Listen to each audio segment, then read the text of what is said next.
श्री राम। गुरुर्ब्रह्मा गुरुर्विष्णु गुरुर्देव महेश्वरः गुरु साक्षात् परब्रह्म तस्मै श्री गुरुवे नमः।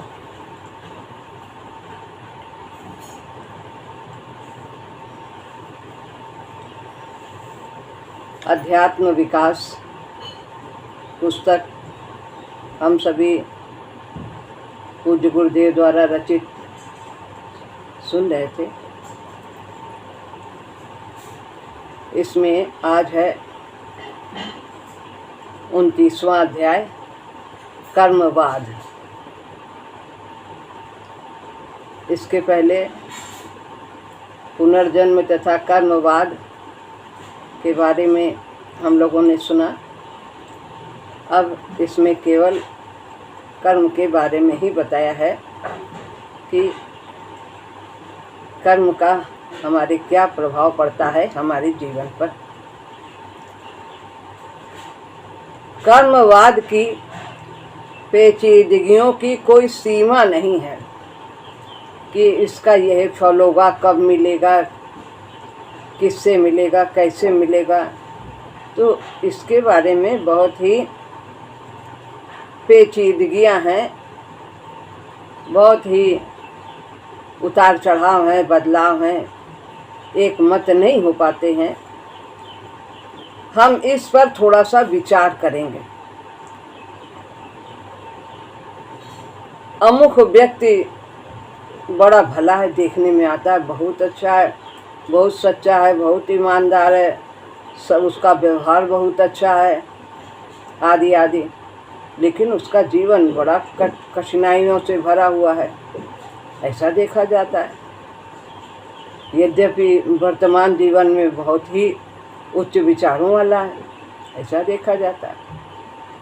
तो अमुक व्यक्ति बड़ा भला है, सच्चा है, दयावान है, कभी गाली नहीं देता, किसी को ठगता नहीं, परंतु बेचारा दुखी रहता है, बीमार है, दरिद्र है, गरीबी भी है, ऐसा सुनने में प्रायः आता है। जबकि इतना वो अच्छे आचरण वाला है। और कहा गया है 4 वेद 6 शास्त्र में बात लिखी है 2, और सुख दीन है सुख होते हैं, दुख दीन है दुख है। तो वो किसी को दुखी भी नहीं करता वर्तमान जीवन में, लेकिन फिर भी दुखी। इसका क्या कारण है? और कहा जाता है ना जाने इसने पिछले जन्म में कितने पाप कर रखे होंगे, आज इसका जीवन इसलिए ऐसा है, उन्हीं का फल भोग रहा है। आगामी जन्म में अब के सत्कर्मों का फल भोगेगा, और जो अब करेगा इस जीवन में, वो आगे भविष्य में फिर उसका परिणाम मिलेगा, ऐसा लोग कहते हैं। क्या सचमुच सच्चे होने का फल यही होना चाहिए कि व्यक्ति का स्वास्थ्य अच्छा हो और उसे धन की प्राप्ति हो? यदि भला व्यक्ति है तो वो उसे निरोग भी होना चाहिए और गरीबी भी उसके जीवन में नहीं होनी चाहिए, ऐसा विचार करते हैं। ठीक इसी प्रकार की बातें हमें मनुस्मृति के एक अध्याय में मिलती भी हैं कि अमुक काम करने से व्यक्ति अमुक फल को प्राप्त करता है। ये सब शास्त्र हैं, मनुस्मृतियाँ आदि। तो इसमें कर्मों का विधान लिखा हुआ है, किस कर्म का क्या परिणाम होगा, क्या फल मिलेगा, आदि आदि बातें सब लिखी मनुस्मृति में। हम स्वतंत्र रूप से इस पर विचार करने का यत्न करेंगे। हम उन्हीं बातों को लेकर के आगे नहीं बढ़ेंगे। मनुस्मृति में जो लिखी हैं हम अपने तरीके से ही इस पर विचार करेंगे। महाराज जी कहते हैं, प्रत्येक कर्म एक विश्लिष्ट स्पंदन है। हर कर्म का स्पंदन होता है, छोड़ जाता है वातावरण में।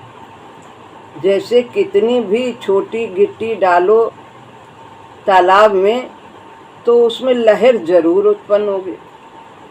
ऐसे ही हमारे प्रत्येक कर्म का स्पंदन होता है, तरंगे होती हैं जो वातावरण को प्रभावित करती हैं और उनमें रहने वाले लोगों को प्रभावित करती हैं, हमें भी प्रभावित करती हैं।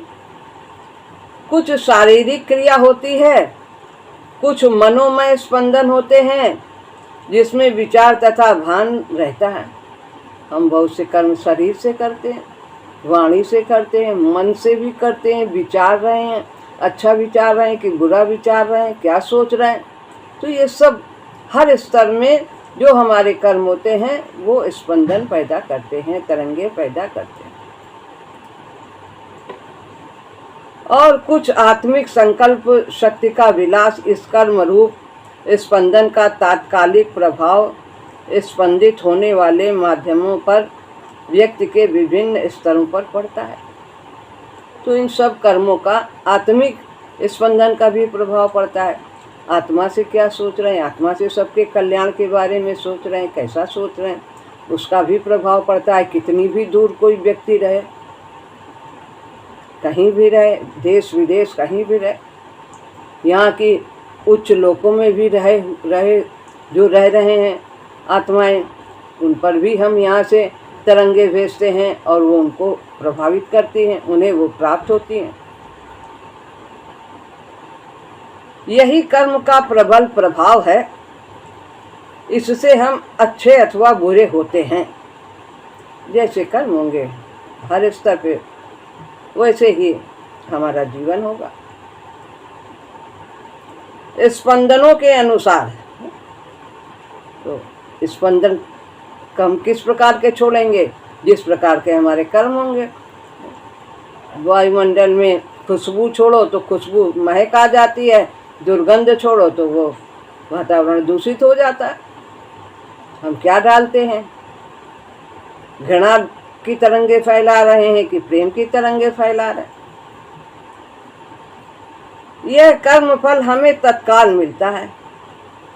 इसके अतिरिक्त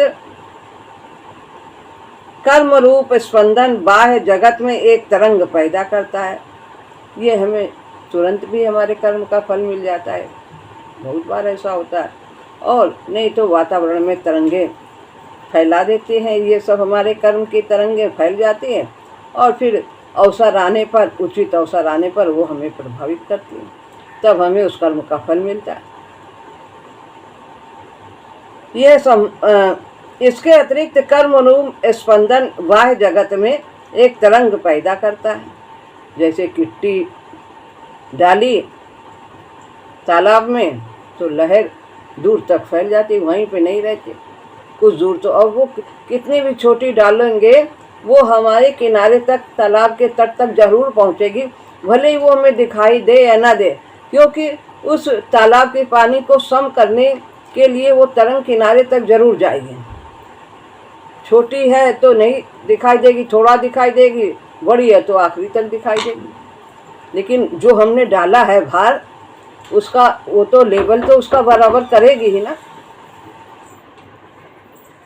तो इसलिए हम तरंग अपने कर्मों से, जहाँ तक सकाम कर्मों से वातावरण में एक विक्षेप पैदा करते हैं, और विक्षेप जब पैदा होता है तो प्रतिक्रिया होती है, तो उसका हमारे जीवन में प्रभाव पड़ता है। इसके अतिरिक्त कर्म रूप स्पंदन बाह्य जगत में एक तरंग पैदा करता है। यह संभावना होती है एक नूतन वास्तविकता की। तो इससे कुछ नयापन आता है जीवन में, हम सीखते हैं, जो कुछ भी हम कर्म करते हैं उसका हमारे जीवन पे प्रभाव पड़ता है, और उस प्रभाव से, उस अनुभव से हमारा विकास होता है। हम सीखते हैं बहुत कुछ कि ये किया तो इसका ये फल हुआ, आगे से इस प्रकार के कर्म करने हैं कि नहीं करने। हमारी क्रिया का जो सामूहिक प्रभाव विश्व पर पड़ा है उसकी प्रतिक्रिया है। तो इसी को साधारण भाषा में कर्म फल कहते हैं। तो जो कुछ भी हम करते हैं संपूर्ण जगत पर उसका प्रभाव पड़ता है और फिर हम उसी वातावरण में रखे जाते हैं। तो हमारी क्रिया का जो सामूहिक प्रभाव विश्व पर पड़ा है, सब पर पड़ता है। एक बूंद गंदा पानी यदि हम किसी भी साफ पानी में डालते हैं तो सारा पानी उससे प्रभावित हो जाता है, सब में बदबू हो जाती है। अच्छा डालते हैं तो सब महक जाता है। तो हमारे प्रत्येक कर्म का विश्व पर प्रभाव पड़ता है, प्रकृति पर प्रभाव पड़ता है। इसी को साधारण भाषा में कर्म फल कहते हैं। इसी प्रतिक्रिया का स्वरूप, इस प्रतिक्रिया का स्वरूप क्या होता है, यह विचारणीय है। जो हम कर्म करते हैं उसकी प्रतिक्रिया होती है, तो वो किस प्रकार की होती है, अब इस पर विचार किया जा रहा है प्रभु के द्वारा। हम ये जानते हैं कि सभी सत्ता के स्तर परस्पर संबद्ध हैं। जितनी भी जगत में सत्ताएं हैं, प्राणी हैं, जो कुछ भी प्रकृति में है, सब एक दूसरे से जुड़े हुए हैं। जड़ वनस्पति से जुड़ा, वनस्पति पशु से जुड़ा, पशु मनुष्य से जुड़ा, और मनुष्य भी देवी देवताओं से जुड़े हैं।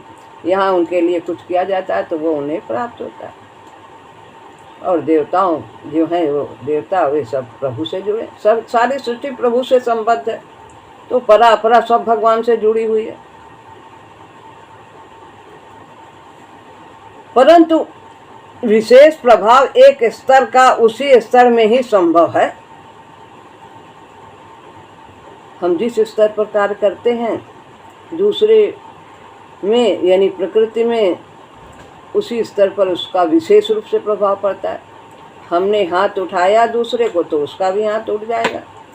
किस भाव से उठाया, प्रेम करने से उठाया तो उसका भी प्रेम करने के लिए उठ जाएगा। घृणा करेंगे तो उसका भी उसी प्रकार से होगा।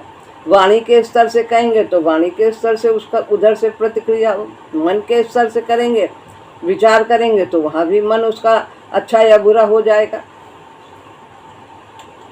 मनोमय स्पंदन सीधे मनोमय को ही स्पंदित करते हैं। उनका गौण प्रभाव प्राणमय पर पड़ता है। जो मन में विचार है तो दूसरे के मन पर ही वे प्रभावित करते हैं, और प्राण पर, प्राणमय कोश में उसका कम प्रभाव होता है। अतः प्रतिक्रिया भी कर्म की तरह पेचीदा ही होनी स्वाभाविक है। ये नहीं कि हम जिस स्तर पर कर रहे हैं वही स्तर प्रभावित हो, तो दूसरा स्तर भी उससे थोड़ा प्रभावित हो जाता है। एक स्तर में जब हम पानी का रंग बदलते हैं, डालते हैं ऊपर से, तो ये नहीं कि उतनी ही जगह में रहे, वो दूसरे नीचे वाले स्तर को भी उसको टच कर लेता है। दोनों का मिक्स रूप हो जाता है, पानी का कलर बदल जाता है। रंगते हैं कपड़ा तो ये नहीं कि वहीं तक आधा हमने रंगा तो आधे पे ही रंगा, नहीं, वो जो थोड़ा नीचे का है उसको भी वो कलर प्रभावित कर देता है।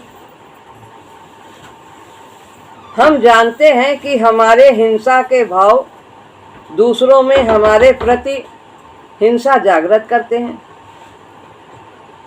हमारे अंदर जैसा जिसके प्रति भाव होगा, जिसके बारे में हम कर रहे हैं, भावना बना रहे हैं, ठीक उस व्यक्ति के अंदर भी उसी प्रकार का भाव उत्पन्न होगा, भले हम आमने सामने ना हो।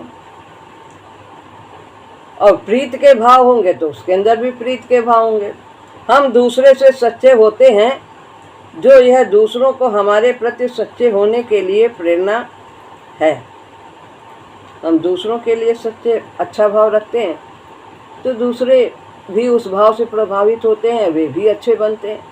ये उनके हमारे अंदर जो अच्छा भाव है वो उनके लिए प्रेरणा उत्पन्न करता है सच्चे होने की।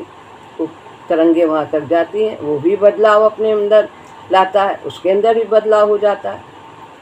हम देते हैं तो दूसरों में भी वैसा ही व्यवहार करने की प्रवृत्ति होना स्वाभाविक है।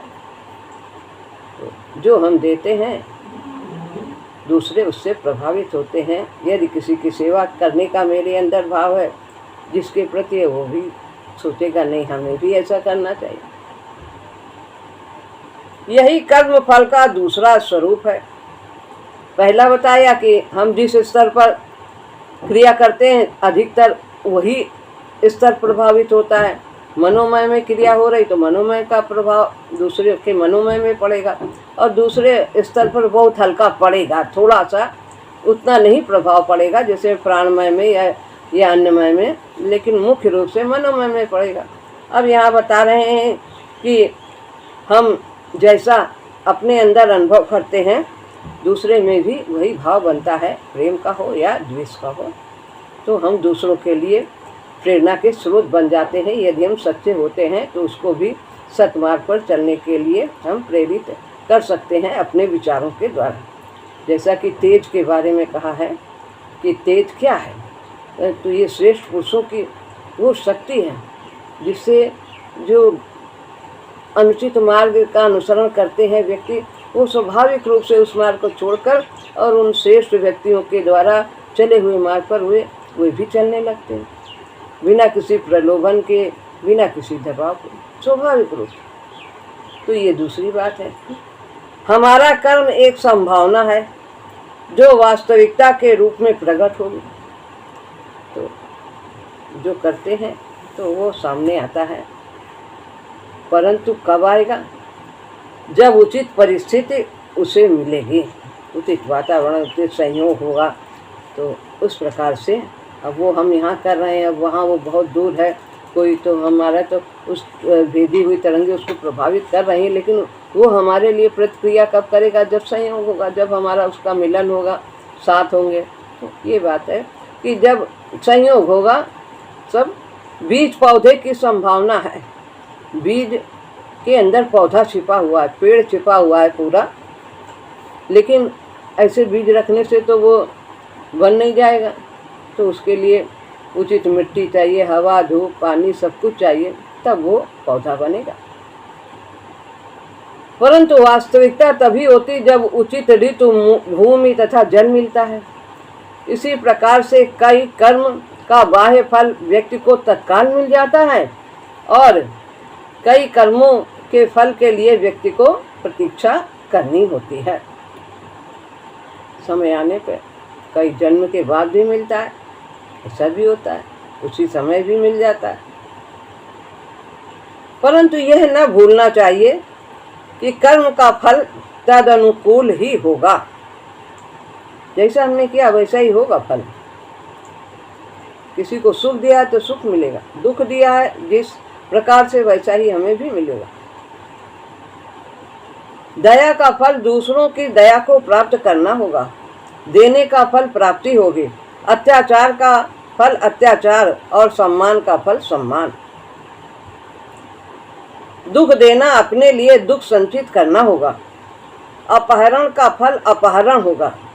किसी का हड़प लिया तो वो हमारा जब समय आएगा वो भी हिसाब किताब कर देगा, किसी का हत्या किया तो वो भी बदला लेगा। ऐसा ही युक्ति संगत प्रतीत होता है। पुरुषार्थ एक बड़ी शक्ति है। पुरुषार्थ यानी कर्म करना पूरे मनोयोग से। यह कर्म फल की संभावना को वास्तविकता में परिवर्तित करने के लिए आवश्यक है। हमारे जीवन में प्रारब्ध में लिख दिया ये मिलेगा, लेकिन अगर हम कुछ करेंगे नहीं, घड़े में मटकी में दूध भरा है, हम उड़ेल के निकालेंगे नहीं तो भरा ही रह जाएगा। हमारे जीवन में लिख दिया है कि हमें ये सुख या ये दुख, सुख ही सब लोग चाहते हैं, तो मिलेगा, तो फिर उसके लिए पुरुषार्थ करना पड़ेगा, कर्म करना पड़ेगा। ये नहीं कि हाथ पे हाथ रख के बैठ गए और वो आ जाएगा, ऐसी बात नहीं, कुछ तो करना ही होगा।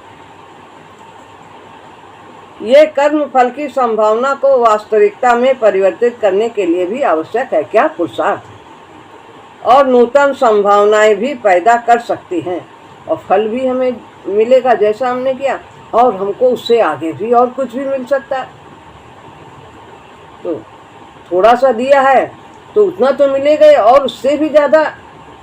धर्म किए धन ना घटे, जो सहाय रघुवीर रहीमन पक्षिन के पिए, घटे न सरता नहीं। एक दो जने कई गुना मिलता है, लेकिन हमारी ये भावना मिलने की नहीं होनी चाहिए। हमें तो प्रभु के लिए ही कार्य करना चाहिए। तो जो मिलना है वो तो मिलना ही है। अतः हमारे वर्तमान जन्म की अनुभूतियां पेचीदा हैं। तो कर्म किया है तो जो कुछ भी हमने अच्छा किया है तो उसके लिए पाने के लिए हमें कर्म तो करना ही पड़ेगा, वर्तमान जन्म में भी करना पड़ेगा, तभी वो पहले का किया हुआ फल अभी प्राप्त होगा। ये है कि थोड़ा सा करने पे ही मिल जाएगा, और नहीं भाग में है तो कितना भी करो हाथ में नहीं आएगा। गुड़ का गोबर, गोबर का गुड़ हो जाएगा। बिना पुरुषार्थ के पुराने कर्म फल की संभावनाएं प्रकट नहीं हो सकती, और पुरुषार्थ द्वारा हम नई संभावनाएं भी पैदा कर सकते हैं और बहुत कुछ पा सकते हैं। जितना मिलना है वो तो मिलना ही, उसके आगे भी हम बहुत कुछ प्राप्त कर सकते हैं। जो देते हैं, कुछ भी प्रेम देंगे तो जितना दे रहे हैं उसका कई गुना प्रेम मिल जाता है। सम्मान देंगे तो कई गुना सम्मान मिल जाएगा। जिसका फल कहते हैं कि बिना पुरुषार्थ के पुराने कर्म फल की संभावनाएं प्रकट नहीं हो सकती, और पुरुषार्थ द्वारा हम नई संभावनाएं भी पैदा करते हैं, जिसका फल तत्काल मिलना भी संभव है। जरूरी है कि मिल जाए, तुरंत भी मिल जाता, समय आने पर भी मिलता। यही पेचीदियां हैं। केवल पुरुषार्थ तत्काल फलित हो ही जाता है, यह भी नहीं कहा जा सकता कि हमने अभी किया अभी मिल जाए, ऐसा भी नहीं है। जमीन में बीज फेंक दिया है, डाल दिया है, उचित जगह पहुंच गया तो वो उगाएगा, पौधा बन जाएगा। कहीं पत्थर में पड़ गया तो जब हवा कहीं आएगी, हवा उसको उड़ाएगी, कहीं मिट्टी में पड़ेगा तब मिलेगा, तब वो पौधा बनेगा। व्यक्ति के लिए पुरुषार्थ सतत करनीय ही है, करना ही चाहिए। आलसी जीवन नहीं, निकम्मापन नहीं होना चाहिए। जो पुरुषार्थ नहीं करता और अपने भाग्य को कोसता है वो मूर्ख है, यह स्पष्ट है। जो कुछ ऊपर कहा गया है उससे विभिन्न व्यक्तियों का एक व्यक्ति विशेष के प्रति जो व्यवहार होता है उसकी समझ भी आ सकती है।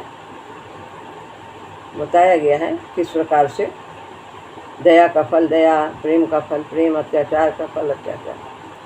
तो जो कुछ ऊपर कहा गया है उससे विभिन्न व्यक्तियों का एक व्यक्ति विशेष के प्रति जो व्यवहार होता है, दूसरे में नहीं है दया, और उसके प्रति वो दया कर रहा है, निरंतर प्रेम कर रहा है, तो उसको उससे समझ आ सकती है कि देखो ये हमारे लिए कैसा कर रहा है, हम क्या कर रहे हैं इसके बारे में। कभी ना कभी तो परिवर्तन आएगा ही। एक मित्रता पुरानी पिछले किसी जन्म की मित्रता का अथवा की हुई भलाई का फल हो सकती है, और इस जन्म के व्यवहार का फल भी हो सकती है। पहले का भी मित्र हो सकता है, इस समय हमने नया भी मित्र बनाया है अपने व्यवहार के द्वारा, ये भी हो सकता है। वर्तमान यही पेचीदगियां हैं। वर्तमान व्यवहार से हम मित्रता को शत्रुता में परिवर्तित कर सकते हैं और शत्रुता को मित्रता में। तो हमारा व्यवहार कैसा है, तो जो हमारा शत्रु है कई जन्मों का है उसको भी हम अपने व्यवहार से बदल सकते हैं, और मित्र है यदि हमारे अंदर कटुता है तो हम उसे शत्रु भी बना सकते हैं। वर्तमान व्यवहार नहीं अच्छा। हमारे अपने विचार ही इस विषय में प्रधान निर्णायक होंगे। अब हमें शरीर और शरीर रोगों के विषय में विचार करना बाकी है कि कर्मवाद है क्या, ये रोग कहाँ से आ जाते हैं। शरीर की प्राप्ति का निर्णय हमारे गत जन्मों का कर्म का तथा विकास की आवश्यकता का परिणाम है। जैसे हमने कर्म किए हैं, किसी अंग का दुरुपयोग किया है, तो फिर वर्तमान में हमारा वो अंग उचित नहीं होगा। तो ये है शरीर की प्राप्ति का निर्णय हमारे गत जन्मों का कर्म फल तथा विकास की आवश्यकता का परिणाम है। हमें उसमें रह कर के पाठ पढ़ना है, समझ आनी है कि कुछ किया है गलत, तभी ऐसा आज हमारे शरीर में ऐसा है। जिस परिस्थिति में हमें उचित प्रकार का शरीर मिल सकता है, उसी परिस्थिति के लिए हमें इंतजार भी कई बार करना पड़ता है। माता पिता शरीर का आरंभ मात्र करते हैं, बीच में बीमार हो जाते हैं। उस शरीर को हमारे निजी व्यक्तित्व की छाप ही ढालती है और उसको विशेष प्रकार का कर देती है। माता पिता ने तो जन्म दे दिया, अब हम किस प्रकार का वातावरण में रहते, किस प्रकार के वातावरण में कैसा हमारा आचरण है, कैसा स्वभाव है, तो वैसा ही हम आगे बढ़े के बन जाएंगे। वो तो एकदम नूतन शरीर देती है, कोमल। तो जैसे हम लोगों के बीच में रहेंगे, जैसे हमारे मित्र होंगे, जैसे होंगे, उसी प्रकार से हम भी बन जाएंगे। उस शरीर को हमारे निजी व्यक्तित्व की छाप ही ढालती। हमारा क्या व्यक्तित्व होगा तो वो उसी ढांचे में ढल जाएगा। जिद्दी होंगे कि मृदुल होंगे कि कैसे प्रेमी होंगे, बहुत बच्चे अलग अलग स्वभाव के होते हैं, और उसको विशेष प्रकार का कर देती है। शारीरिक अंगहीनता किसी शारीरिक अत्याचार का फल ही हो सकता है, अथवा उस अंग के महान दुरुपयोग का परिणाम। हमें शक्ति मिली है, शरीर की बहुत मिली, हमने बहुत दूसरों को सताया है, तो हमें भी वो दंड मिलेगा। शरीर की बीमारी के रूप में, अंग भंग के रूप में मिलेगा। तो किसी अंग का महान दुरुपयोग किया है, सब अच्छे कार्य के लिए मिलते हैं और हम उस शक्ति का दुरुपयोग करते हैं दूसरों को कष्ट देने में,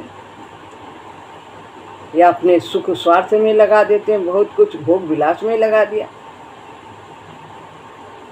प्रकृति सबक सिखाने के लिए कभी कभी हमारे उन यंत्रों को छीन लेती है। किसी के आंख नहीं है, कोई बोल नहीं सकता, किसी के हाथ नहीं, किसी के कुछ नहीं, क्या देखे गए, जिनका हम विशेष दुरुपयोग करते हैं। बहुत वाणी भी बहुत अनाप शनाप बोली तो फिर गूंगे भी बन जाते हैं। विकास में सौम्यता लाने के लिए यह आवश्यक है। अंगहीनता जन्म से भी हो सकती है, बाद में भी हो सकती है, परंतु इसमें हमें पुरातन कर्म का फल दिखता है कि पहले जन्म के ही कारण अंग पूरे नहीं होते हैं। इस कर्म फल की प्राप्ति के लिए भी व्यक्ति का ही अपना पुरुषार्थ आवश्यक होता है। उसी के द्वारा जो कर्म है, उसी के द्वारा उसको वैसा फल मिला, वही निमित्त कहलाता है।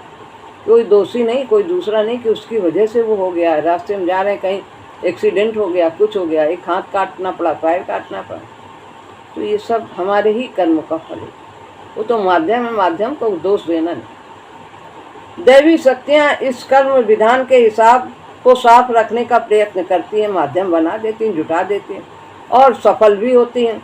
जीवन की दुर्घटनाओं, आकस्मिक घटनाओं के सूत्र में हमें पुरातन जन्मों में ही ढूंढने पड़ेंगे। ये सब इसके सूत्र पहले का किया है, ये जो घटनाएं होती हैं। रोग, यह भी इसी प्रकार की संश्लिष्ट समस्या है, ये भी इसी से जुड़ी हुई समस्या है। माता पिता की शारीरिक स्थिति, विभिन्न अंगों का सामर्थ्य, जीवनी शक्ति, जीवन क्रम, खान पान, निवास स्थान आदि कई बातें इसमें मानने योग्य, गणनीय हैं कि कैसे रोगी माता पिता से संतान पैदा हुई, कैसे हुई, उनके विभिन्न अंगों का सामर्थ्य है। तो ये सब उनका खान पान कैसा, कैसे स्थान में रह रहे हैं, कैसे वातावरण, ये सब बातें भी इसमें महत्व रखती हैं। कई दर पीढ़ी अगर किसी को टीबी है तो कई पीढ़ी तक चलती है। ऐहिक जीवन माने ये जो जीवन है, भौतिक जीवन, क्रम को ठीक रखने के कई रोगों से व्यक्ति बच सकता है। तो हम वर्तमान जन्म में भी यदि हम संयमित जीवन नहीं बिताते हैं तो हमें रोग हो जाते हैं। तो इन रोगों से बचने के लिए हमारा जीवन, खान पान, रहन सहन सब संयमित हो तो हमें रोग नहीं व्यापते।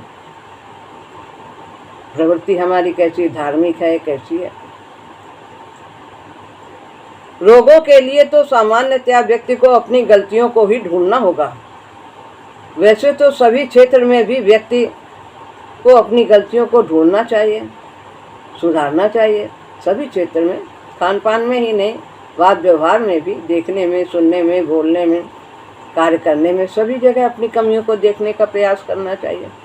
लेकिन अगर शरीर स्वस्थ रखना है तो विशेष तौर से खान पान पे ध्यान देना, इंद्रियों को मनमानी नहीं करने देना। जो व्यक्ति रोग के लिए पुराने संस्कार को ही जिम्मेदार ठहराता है, यह भूल जाता है कि वर्तमान गलती के बिना यह संभावना फलीभूत न हो सकती थी। क्या क्या पी लेते हैं, खा लेते हैं, फिर रोगी हो जाते हैं, लीवर खराब हो जाते हैं, क्रोध इतना करते हैं कि अंदर का आमाशय खराब हो जाता है, हाजमा खराब हो जाता है, सब कुछ खराब हो जाता है। ये सब हमारी मनोवृत्तियाँ भी जो हैं वो प्रभावित करती हैं।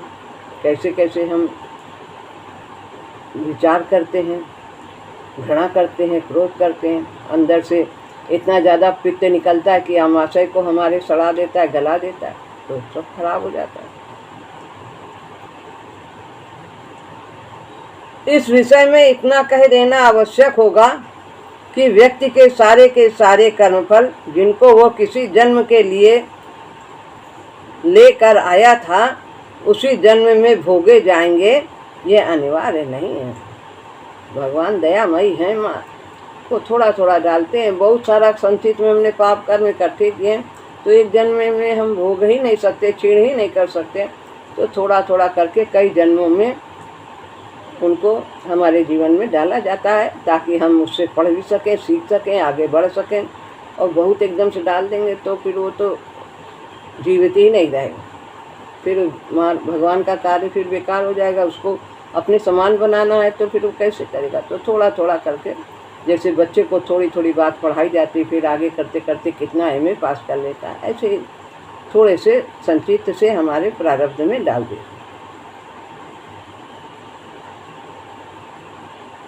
और ना ही यह अनिवार्य है कि वो नूतन संस्कारों का आवाहन न कर सके।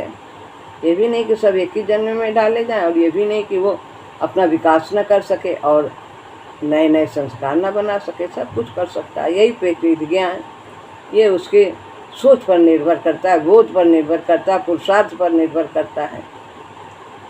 और पुरुषार्थ के द्वारा नूतन कर्म फल पैदा किया ही जा सकता है। अतः पुरुषार्थ के लिए द्वार खुला हुआ है, कुछ भी कर सकता है। एक सीमा तक कर्म करने का अधिकार है उसे। इसके बिना न पिछला ही फल भोगा जा सकता है और न विकास की प्रगति ही संभव है। तो पुरुषार्थ बहुत महत्वपूर्ण है। तो काम तो करना ही चाहिए, बिना आलस्य के पूरे मनोयोग से करना चाहिए, ताकि हम अपने संस्कार भी क्षीण कर लें और नई संभावनाओं को भी प्रकट कर दें। स्पष्टता कर्मवाद पुरुषार्थ का पोषक है, इसका बाधक कदापि नहीं है। हम इसी परिणाम पर पहुँचते हैं कि पुरुषार्थ महत्वपूर्ण है मानव जीवन में। और सभी जीवन में कुछ न कुछ सब त्याग करते हैं, पुरुषार्थ करते हैं अपने अपने बुद्धि के अनुसार। लेकिन मनुष्य में बुद्धि विवेक ज़्यादा है तो उसे अधिक समझ से काम लेना चाहिए और विकास की गति को तीव्र करना चाहिए। श्री राम।